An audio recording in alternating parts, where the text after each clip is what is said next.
సంవత్సరకాల Bible పఠన ప్రణాళికలో 196వ రోజు జూలై 14వ తారీఖు.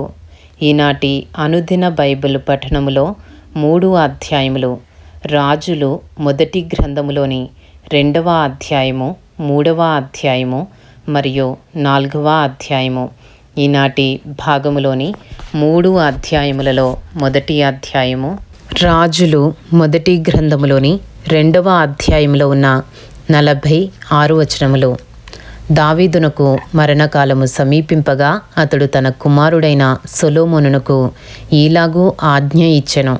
లోకులందరూ పోవలసిన మార్గమున నేను పోవుచున్నాను. కాబట్టి నీవు ధైర్యము తెచ్చుకుని నిబ్బరము కలిగి నీ దేవుడైన యెహోవా అప్పగించిన దానిని కాపాడి ఆయన మార్గములను అనుసరించిన ఎడల నీవు ఏ పని పూనుకొనినను ఎక్కడ తిరిగినను అన్నిటిలో వివేకముగా నడుచుకుందువు. మోషే ధర్మశాస్త్రములో వ్రాయబడి ఉన్న దేవుని కట్టడలను, ఆయన నియమించిన ధర్మమంతటిని, ఆయన న్యాయ విధులను, శాసనములను గైకొనుము. అప్పుడు నీ పిల్లలు తమ ప్రవర్తన విషయంలో జాగ్రత్తగా నుండి నా ఎదుట తమ పూర్ణ హృదయముతోనూ పూర్ణ మనస్సుతోనూ సత్యమును అనుసరించి నడుచుకుని ఎడల ఇశ్రాయేలీల రాజ్య సింహాసనము మీద ఆసీనుడగు ఒకడు నీకు ఉండక మానడని యెహోవా నన్ను గూర్చి ప్రమాణము చేసిన మాటను స్థిరపరచును. అయితే సెరూయా కుమారుడైన యోవాబు నాకు చేసిన దానిని ఇశ్రాయేలు సేనాధిపతులకు నేరు కుమారుడైన అబ్నేరు, ఏతెరు కుమారుడైన అమాసాయను వారిద్దరికీ అతడు చేసిన దానిని నీవెరుగుదువు. అతడు వారిని చంపి యుద్ధ సమయమందైనట్లుగా సమాధాన కాలమందు రక్తము చిందించి దానిని తన నడికట్టు మీదను తన పాదరక్షల మీదను పడజేసెను. నీకు తోచినట్టు అతనికి చేయవచ్చును గాని అతని నెరసిన తల వెంట్రుకలను సమాధికి నెమ్మదిగా దిగనీయవద్దు. నేను నీ సహోదరుడైన అబ్షాలోము ముందర నుండి పారిపోగా గిలాదీయుడైన బర్జిల్లయి కుమారులు నా సమయమునకు వచ్చిరి. నీవు వారి మీద దయయుంచి నీ బల్ల యొద్ద భోజనము చేయు వారిలో వారిని చేర్చుము. మరియు బెన్యామీనీయుడైన గెరా కుమారుడును బహూరీము ఊరివాడునైన షిమి నీ యొద్దనున్నాడు. నేను మహనయీమునకు వెళ్ళుచుండగా అతడు నన్ను శపించెను. నన్ను ఎదుర్కొనుటకై అతడు యోర్దాను నది యొద్దకు దిగిరాగా యెహోవా తోడు కత్తి చేత నేను నిన్ను చంపనని ప్రమాణము చేసితిని. వానిని నిర్దోషిగా ఎంచవద్దు. నీవు సుబుద్ధి గలవాడువు గనుక వానినేమి చేయవలనో అది నీకు తెలియను. వాని నెరసిన తల వెంట్రుకలు రక్తముతో సమాధికి దిగజేయుము. తరువాత దావీదు తన పితరులతో కూడా నిద్ర పొంది దావీదు పట్టణమందు సమాధిలో పెట్టబడెను.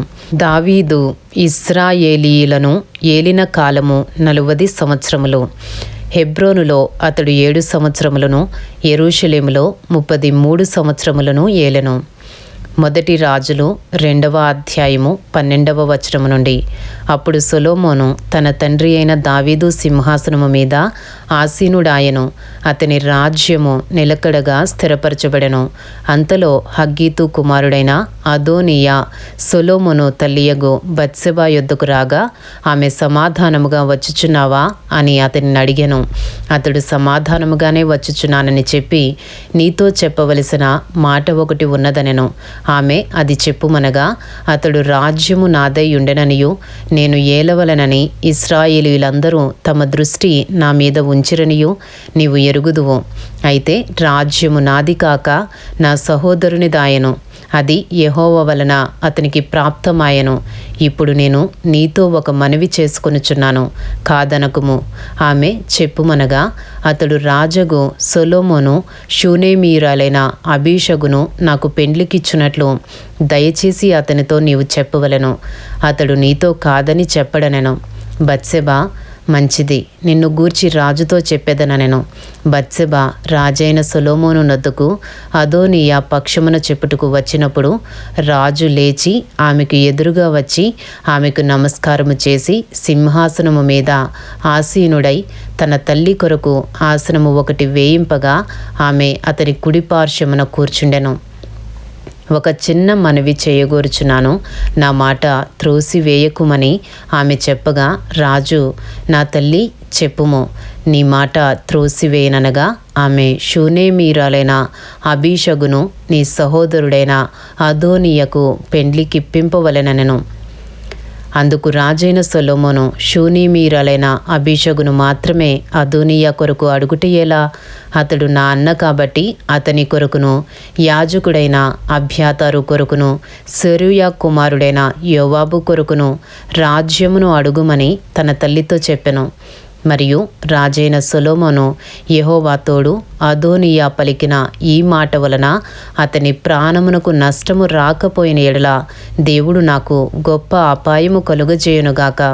నన్ను స్థిరపరిచి నా తండ్రి సింహాసనము మీద నన్ను ఆసీనునిగా చేసి తన వాగ్దానము ప్రకారము నాకు కుటుంబము కలుగజేసిన యెహోవా జీవముతోడు అదోనీయా ఈ దినమున మరణమవునని చెప్పి యెహోయాదా కుమారుడైన బెనాయాను పంపగా, ఇతడు అదోనీయా మీద పడినందున అతడు చనిపోయెను. తరువాత రాజు యాజకుడైన అబ్యాతారునకు సెలవిచ్చినదేమనగా, అనాతోతులో నీకు కలిగిన పొలములకు వెళ్ళుము. నీవు మరణమునకు పాత్రుడు అయితివి గాని నీవు నా తండ్రి అయిన దావీదు ముందర దేవుడైన యెహోవా మందసమును మోసి నా తండ్రికి ప్రాప్తించిన శ్రమలన్నిటిలో శ్రమ పొందితివి గనుక ఈవేళ మరణశిక్ష నీకు విధింపను. తరువాత సొలొమోను అబ్యాతారును యెహోవాకు యాజకుడిగా ఉండకుండా తీసివేశను. అందువలన యెహోవా ఏలీ కుటుంబీకులను గూర్చి షిలోహులో ప్రమాణము చేసిన మాట నెరవేరెను. యోవాబు అబ్షాలోము పక్షము అవలంబింపకపోయినను అదోనీయా పక్షము అవలంబించియుండెను గనుక ఈ వర్తమానములు అతనికి రాగా అతడు పారిపోయి యెహోవా గుడారమునకు వచ్చి బలిపీఠపు కొమ్ములను పట్టుకొనెను. యోవాబు పారిపోయి యెహోవా గుడారమునకు వచ్చి బలిపీఠము నొద్దనున్నాడను సంగతి రాజగు సొలొమోనునకు వినబడగా, సొలొమోను యెహోయాదా కుమారుడైన బెనాయాను పిలిపించి, నీవు వెళ్ళి వాని మీద పడుమని ఆజ్ఞ ఇచ్చినందున బెనాయా యెహోవా గుడారమునకు వచ్చి, రాజు నిన్ను బయటికి రమ్మని సెలవిచ్చెనని యోవాబుతో చెప్పెను. అతడు, అది కాదు, నేనిక్కడనే చచ్చెదననగా బెనాయా తిరిగి రాజునొద్దకు వచ్చి యోవాబు తనతో చెప్పిన మాట రాజునకు తెలియజేశను. అందుకు రాజు ఇట్లనెను, అతడు నీతో చెప్పినట్లుగా చేయుము. అతడు ధారపోసిన నిరపరాధుల రక్తమును నా మట్టుకును నా తండ్రి కుటుంబీకుల మట్టుకును పరిహారము చేయుటకై అతని చంపి పాతిపెట్టుము. నేరు కుమారుడును ఇశ్రాయేలు వారి సమూహాధిపతియునైన అబ్నేరును, యెతెరు కుమారుడును యూదావారి సేనాధిపతియునైన అమాసాయును అను తన కంటే నీతిపరులను యోగ్యులను నగు ఈ ఇద్దరు మనుషుల మీద పడి యోవాబు నా తండ్రి అయిన దావీదు ఎరగకుండా కత్తి చేత వారిని చంపివేశెను. కనుక అతడు ధారపోసిన రక్తము యెహోవా అతని తల మీదికే రప్పించును. మరియు వీరు ప్రాణ దోషమునకు యోవాబును అతని సంతతి వారును సదాకాలము ఉత్తరవాదులు గాని దావీదునకును అతని సంతతికిని అతని కుటుంబీకులకును అతని సింహాసనమునకును సమాధానము యెహోవా వలన ఎన్నటెన్నటికిని కలిగియుండును. కాబట్టి యెహోయాదా కుమారుడైన బెనాయా వచ్చి అతని మీద పడి అతని చంపగా అతడు అరణ్యమందుండు తన ఇంటిలో పాతిపెట్టబడెను. రాజు అతనికి బదులుగా యెహోయాదా కుమారుడైన బెనాయాను సేనాధిపతిగా నియమించెను. మరియు రాజు అబ్యాతారునకు బదులుగా యాజకుడైన సాదోకును నియమించెను. తరువాత రాజు షిమీని పిలువనంపించి అతనికి ఈ మాట సెలవిచ్చెను, నీవు యెరూషలేములో ఇల్లు కట్టించుకుని బయట ఎక్కడికైనను వెళ్ళక అందులో కాపురముండుము. నీవు ఏ దినమున బయలుదేరి కిద్రోను ఏరువాగు దాటుదువో ఆ దినమున నీవు చచ్చుట నిశ్చయమని రూఢిగా తెలుసుకునుము. నీ ప్రాణమునకు నీవే ఉత్తరవాదివనగా షిమీ తమరు సెలవిచ్చినది మంచిదేను. నా ఏలిన వారైన రాజగు తమరు చెప్పిన ప్రకారము తమ సేవకుడునైనా నేను చేసేదనని రాజుతో చెప్పెను. షిమీ యెరూషలేములో అనేక దినములు నివాసము చేయుచుండెను. అయితే 3 సంవత్సరములైన తరువాత షిమీ యొక్క పనివారిలో 2 పారిపోయి మయకా కుమారుడైన ఆకీషు అను గాతు రాజునొద్దకు చేరిరి. అంతటా నీవారు గాతులో ఉన్నారని షిమీకి వర్తమానము కాగా, షిమీ లేచి గాడిదకు గంత కట్టి తన పనివారిని వెదకుటకై గాతులోని ఆకీషు నొద్దకు పోయెను. ఈలాగున షిమీ పోయి గాతులో నుండి తన పనివారిని తీసుకుని వచ్చెను. షిమీ యెరూషలేములో నుండి గాతునకు పోయి వచ్చెనని సొలొమోనునకు వర్తమానము కాగా, రాజు షిమీని పిలువనంపించి అతనితో ఇట్లనెను, నీవు ఏ దినమందు బయలుదేరి ఏ స్థలమునకైనను వెళ్ళుదువో ఆ దినమున నీవు మరణమగుదువని నిశ్చయముగా తెలుసుకొనవలెనని యెహోవా తోడని నేను నీకు ఖండితముగా ఆజ్ఞ ఇచ్చి నీ చేత ప్రమాణము చేయించితిని కదా. మరియు తమరు సెలవిచ్చినదే మంచిదని నీవు ఒప్పుకొంటివి. కాబట్టి యెహోవా తోడని నీవు చేసిన ప్రమాణమును మేము నీకు ఆజ్ఞాపించిన ఆజ్ఞను నీవు గైకొనకపోతివేమి అని అడిగి, నీవు మా తండ్రి అయిన దావీదునకు చేసినట్టు నీ హృదయములో మెదలుచున్న కీడంతయు నీకు తెలియను. నీవు చేసిన కీడు యెహోవా నీ తల మీదికే రప్పించును. అయితే రాజైన సొలొమోను ఆశీర్వాదము పొందును. దావీదు సింహాసనము యెహోవా సముఖమందు సదాకాలము స్థిరపరచబడునని షిమీతో చెప్పి, రాజు యెహోయాదా కుమారుడైన బెనాయాకు సెలవీయగా అతడు బయలుదేరి వారి మీద పడి వాని చంపెను.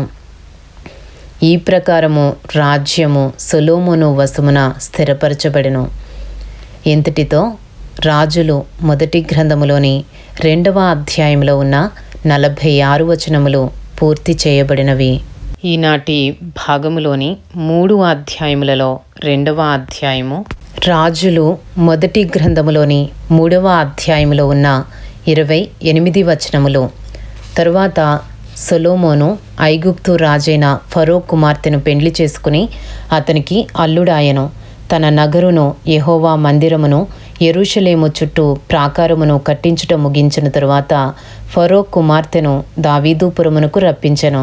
ఆ దినముల వరకు యెహోవా నామమున కట్టింపబడిన మందిరము లేకపోగా జనులు ఉన్నత స్థలముల యందు మాత్రము బలులను అర్పించుచూ వచ్చిరి.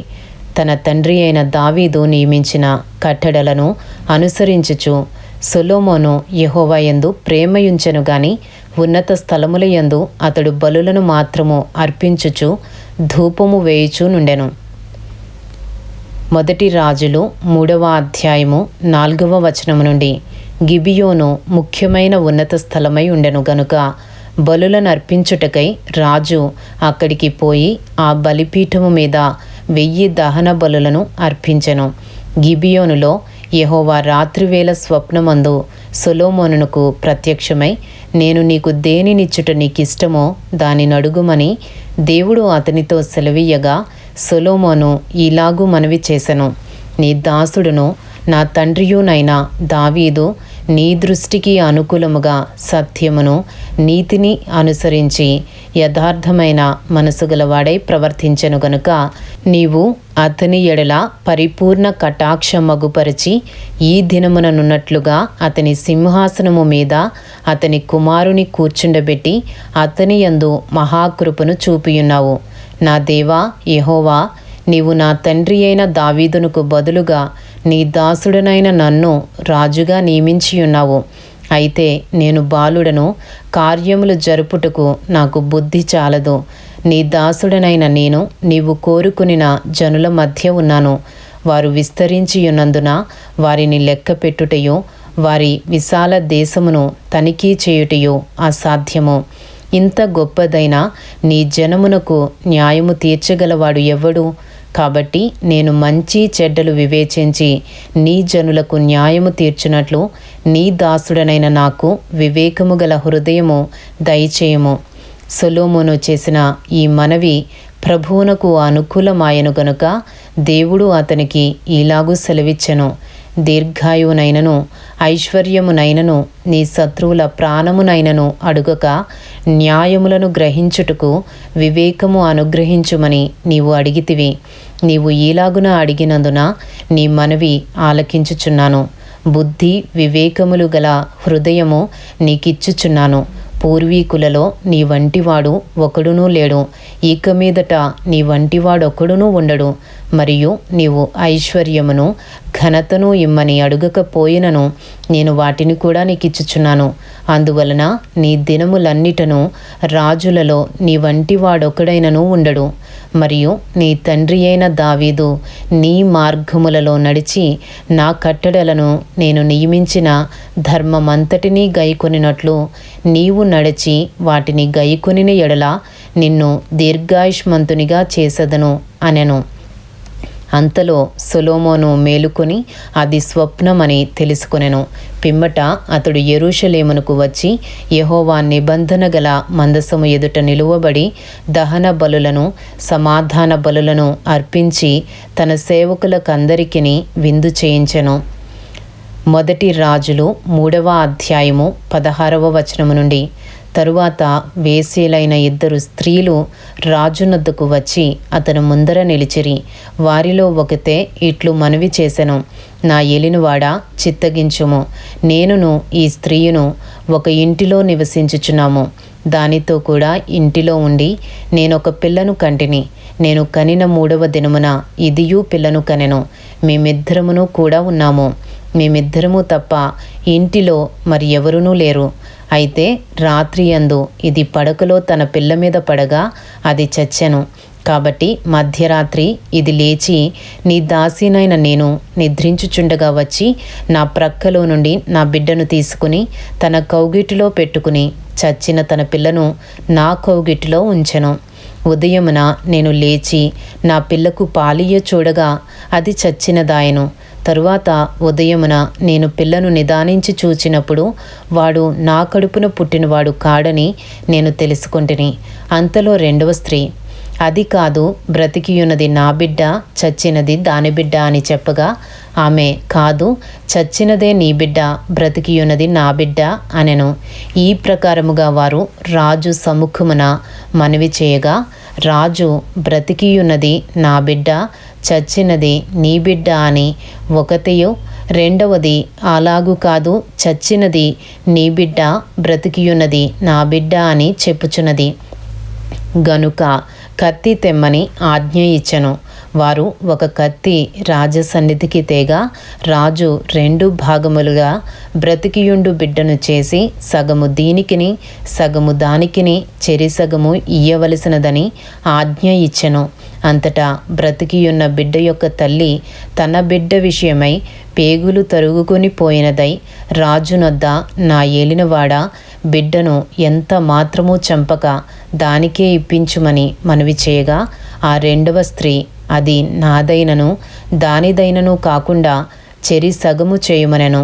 అందుకు రాజు, బ్రతికియున్న బిడ్డను ఎంత మాత్రమూ చంపక మొదటి దానికియుడి, దాని తల్లి అదే అని తీర్పు తీర్చెను.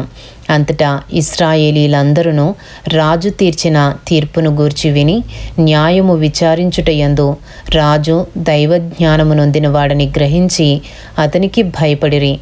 ఇంతటితో మొదటి రాజులు 3వ అధ్యాయము 28 వచనములు పూర్తి చేయబడినవి. ఈనాటి భాగములోని 3 అధ్యాయములలో 3వ అధ్యాయము రాజులు మొదటి గ్రంథములోని 4వ అధ్యాయములో ఉన్న 34 వచనములు. రాజైన సొలొమోను ఇశ్రాయేలీలందరి మీద రాజాయను. అతని యొద్దనున్న అధిపతులు ఎవరెవరనగా సాదోకు కుమారుడైన అజర్యా యాజకుడు, షీషా కుమారులైన ఎలీహోరేపును అహీయాయును ప్రధానమంత్రులు, అహీలూదు కుమారుడైన యెహోషాపాతు లేఖికుడై ఉండెను, యెహోయాదా కుమారుడైన బెనాయా సైన్యాధిపతి, సాదోకును అబ్యాతారును యాజకులు, నాతాను కుమారుడైన అజర్యా అధికారుల మీద ఉండెను.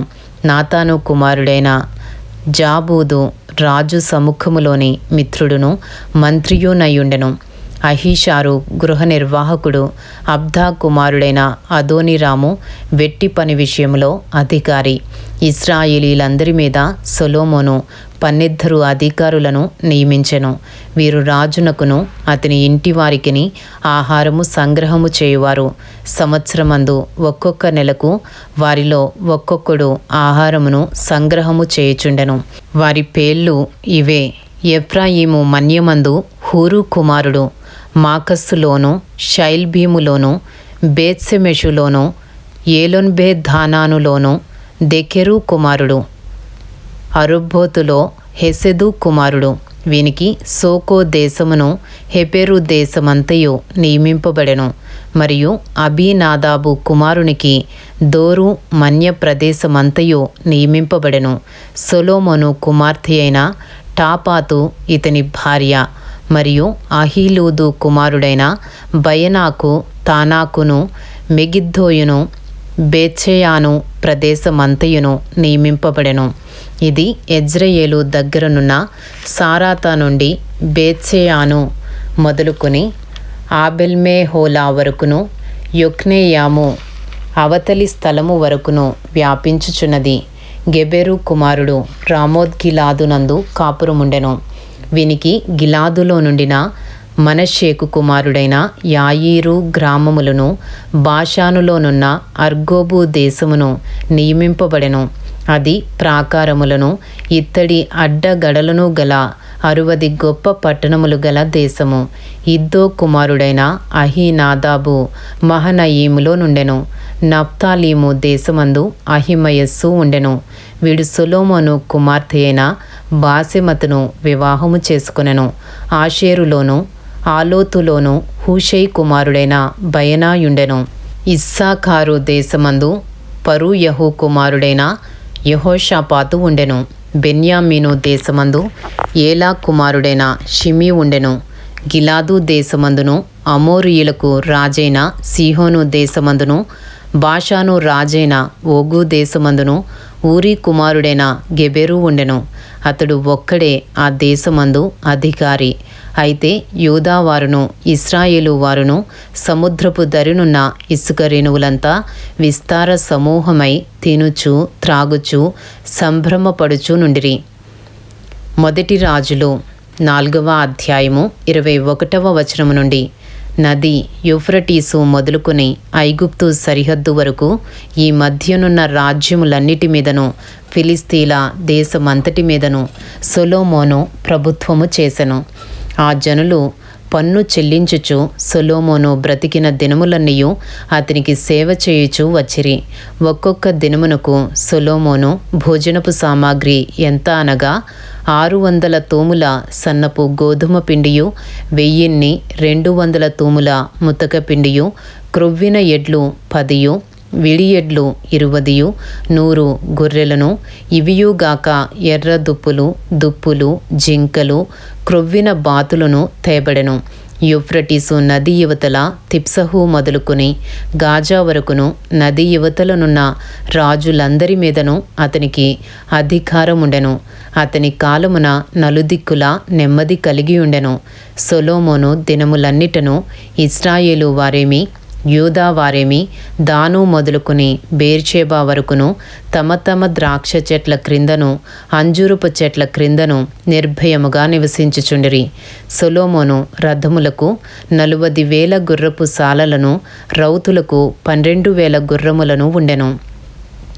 మరియు రాజైన సొలొమోను భోజనపు బల్ల యొద్దకు వచ్చిన వారికందరికిని ఏమీయూ తక్కువ కాకుండా అధికారులలో ఒకడు తాను నియమింపబడిన మాసమును బట్టి ఆహారము సంగ్రహము చేయుచూ వచ్చెను. మరియు గుర్రములను, పాటు పశువులను ఉన్న ఆయా స్థలములకు ప్రతివాడును తనకు చేయబడిన నిర్ణయము చొప్పున యవలను గడ్డిని తెప్పించుచుండెను. మొదటి రాజులు 4వ అధ్యాయము 29వ వచనము నుండి, దేవుడు జ్ఞానమును బుద్ధిని వర్ణింప సఖ్యము కాని వివేచన గల మనస్సును సొలొమోనునకు దయచేసెను. కనుక సొలొమోనునకు కలిగిన జ్ఞానము తూర్పు దేశస్థుల జ్ఞానము కంటెను ఐగుప్తీల జ్ఞానమంతటి కంటెను అధికమై ఉండెను. అతడు సమస్తమైన వారి కంటెను ఎజ్రాహీయుడైన ఏతాను కంటెను మహోలు కుమారులైన హేమాను కల్కోలు దర్ధ అనువారి కంటెను జ్ఞానవంతుడై ఉండెను గనుక అతని కీర్తి చుట్టూనున్న జనములన్నిటిలో వ్యాపితమాయెను. అతడు 3000 సామెతలు చెప్పెను, 1005 కీర్తనలు రచించెను. మరియు లెబానోనులో ఉండు దేవదారు వృక్షమునే గాని గోడలో నుండి మొలుచు హిస్సోపు మొక్కనే గాని చెట్లన్నిటిని గూర్చి అతడు వ్రాసెను. మరియు మృగములు పక్షులు ప్రాకు జంతువులు జలచరములు అను వాటినన్నిటిని గూర్చియు అతడు వ్రాసెను. అతని జ్ఞానపు మాటలు తెలుసుకొనుటకై అతని జ్ఞానమును గూర్చి వినిన భూపతులందరిలో నుండియు జనులందరిలో నుండియు మనుషులు సొలొమోను నొద్దకు వచ్చిరి. ఇంతటితో మొదటి రాజులు 4వ అధ్యాయంలో ఉన్న 34 వచనములు పూర్తి చేయబడినవి. ఈనాటి భాగములోని 3 అధ్యాయములు రాజులు మొదటి గ్రంథములోని 2వ అధ్యాయము 3వ అధ్యాయము మరియు 4వ అధ్యాయము పూర్తి చేయబడినవి.